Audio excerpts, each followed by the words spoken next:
Once upon a time in the heart of Ghana, a wealthy and formidable king named Nana Danso reigned supreme.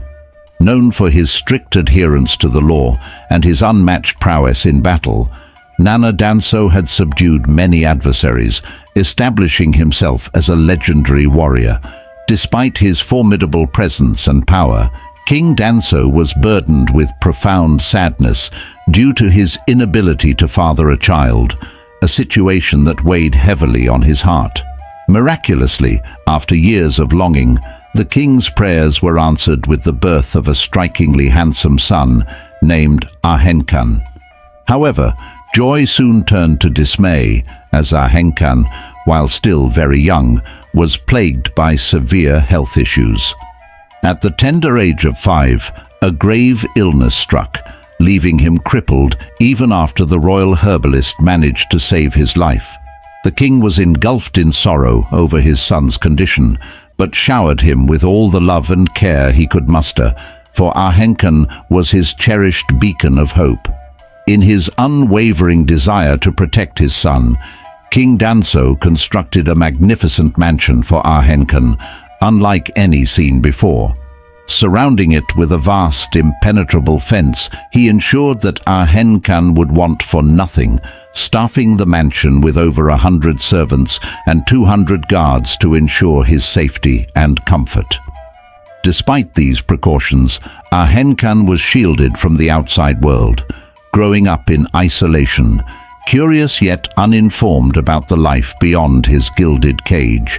On his 10th birthday, Ahenkan's father revealed a secret escape route within the mansion, intended as a last resort should any danger threaten his son. However, the prince's yearning for adventure was ignited. Seizing his chance, Ahenkan embarked on a solo journey through the secret tunnel, emerging into a world of breathtaking beauty that he had never known. "I want to see all these amazing sights because when I return home, I might not get another chance," he thought. So he kept exploring the forest. He wandered for hours, eventually losing his way. The servants, scared of the king's reaction, hesitated, but eventually had to tell him Ahenkan was missing. Shocked and upset, the king checked the hidden path he had shown his son, confirming Ahenkan had gone that way. Despite sending search parties, they couldn't find him. He had been lost in the forest for days, trying to find his way back. In a desperate bid, the king promised a lavish reward to anyone who could return his beloved son, setting off a kingdom-wide hunt. One day, a hunter stumbled upon him. The prince tried to explain his royal lineage and how his father was the king of a great kingdom. However, the hunter found the story hard to believe. Ahenkan pleaded with the hunter, promising riches beyond imagination if only he could return him safely to his home. Despite the tempting offer, the hunter remained skeptical, his mind consumed with thoughts of hunting and the income it brought. The hunter, prioritizing his hunting over the prince's plea, decided to carry Ahenkan along on his hunts. Yet he secretly planned to abandon Ahenkan, seeing him more as a burden than a bearer of truth about his royal ties. The prince, sensing the hunter's disbelief and intention, continued to persuade him, emphasizing the wealth and success that awaited him if he chose to help. Meanwhile, back in the kingdom, despair had set in. The search for the missing prince had been long and fruitless, leading many to presume him dead, lost to the wilds.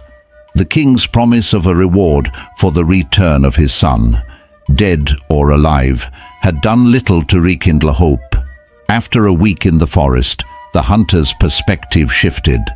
The weight of carrying the prince, combined with the realization that he couldn't carry additional meat, made him reconsider. He decided to take Ahenkan back to the king, despite the meat he had to leave behind.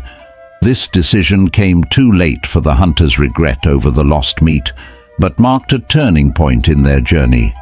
The prince, worried the hunter might still abandon him, insisted on staying on the hunter's back until they reached the palace, even at the cost of personal discomfort. As they neared the kingdom, crossing a river just meters away from the palace, the hunter suggested cleaning up to present themselves properly to the king. The prince argued against it, wanting the king to see their dire state as proof of their ordeal. When the prince got off the hunter's back, he felt really left behind because the hunter chose to save his hunting spoils instead of helping him further, doubting the prince was really royal. The hunter left, thinking the prince could make it back alone. The prince, heartbroken, tried to get home on his own, crying because of this betrayal. Then a farmer found him, recognized him, and carried him back, shouting about finding the prince. The prince was sad, telling the farmer he wouldn't be rewarded as he expected. When the prince got back, everyone was thrilled. The kingdom erupted in celebration, and the king prepared to reward the farmer with half his wealth as promised. A few days after the prince's triumphant return, the hunter, who had ventured deeper into the forest in pursuit of game, remained unaware of the unfolding events back at the kingdom. As fate would have it, upon his return to the outskirts of the village, the hunter was met with an air of celebration that seemed to permeate every corner and every face he encountered. The news of the young prince's safe return to the palace had spread like wildfire, igniting joy and relief in the hearts of all. The hunter, with his dark skin weathered by the sun and his clothes bearing the marks of the forest, felt a surge of conflicting emotions wash over him as he processed the news. Sadness, because he remembered the moment at the riverbank when he had made the tough decision to prioritize his immediate needs over the prince's pleas for help. Yet, alongside this sadness, a spark of happiness flickered within him. Deep down, he knew that the prince, in his kindness and gratitude, would surely tell the king of the hunter's role in his survival, however small or momentary it might have been. The return of the prince to the kingdom was a jubilant affair, a moment of unparalleled joy for King Nana Danso. The entire kingdom rejoiced, their spirits lifted by the miraculous return of their future king.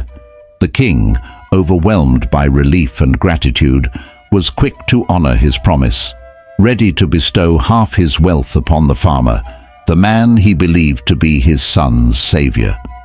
But the tapestry of truth had yet to be fully unveiled. The celebration was a grand spectacle, a gathering that drew not only the kingdom's populace, but also faces from neighboring lands. Amidst the revelry, the prince, bearing the weight of untold truths, sought the king's ear.